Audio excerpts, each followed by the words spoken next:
News Kannada ವಾಹಿನಿಗೆ ಸ್ವಾಗತ.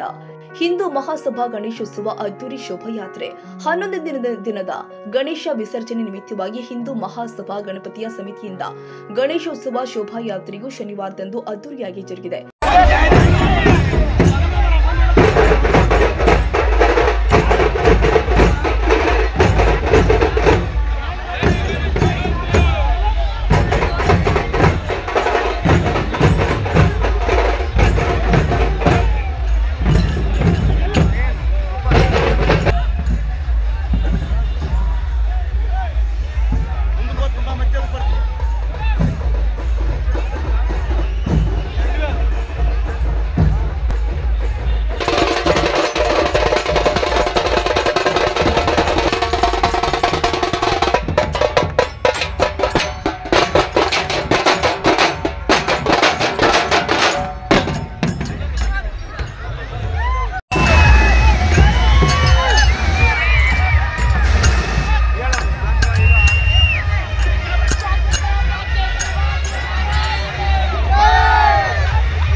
ಬೆಳಿಗ್ಗೆ 11ರಿಂದ ಪೂಜೆ, ಹೋಮ, ಮಹಾಮಂಗಳಾರತಿಗೈದು ವಿಶೇಷ ಪೂಜೆ ಸಲ್ಲಿಸಿದ ನಂತರ ಆರಂಭವಾದ ಶೋಭಾಯಾತ್ರೆಯಲ್ಲಿ ಮಾಜಿ ಶಾಸಕ ಎಂಎಸ್ ಸೋಮಲಿಂಗಪ್ಪ ಅವರು ಪಾಲ್ಗೊಂಡು ಹಿಂದೂ ಕಾರ್ಯಕರ್ತರೊಂದಿಗೆ ಕುಣಿದು ಕುಪ್ಪಳಿಸಿ ಸಂಭ್ರಮಿಸಿದರು. ಭವ್ಯ ಮೆರವಣಿಗೆಯಲ್ಲಿ ನೇಹಾ ಕಲಾರಂಗದಿಂದ ಡೊಳ್ಳು, ಚಂಡಿವಾದ್ಯ, ತಾಶವಾಲಗ, ತಮಟೆಗಳ ಸದ್ದು ಮೇಳೈಸಿದ್ವು. ಯಕ್ಷಗಾನದಂತಹ ದೃಶ್ಯದಲ್ಲಿ ಮಹಿಳೆಯರು ನರ್ತಿಸುವ ಮೂಲಕ ಮಾಸಿ ಹೋಗ್ತಾ ಇರುವ ಜನಪದ ಕಲೆಯ ಕಳೆಯನ್ನ ಇಮ್ಮಡಿಗೊಳಿಸಿದ್ರು.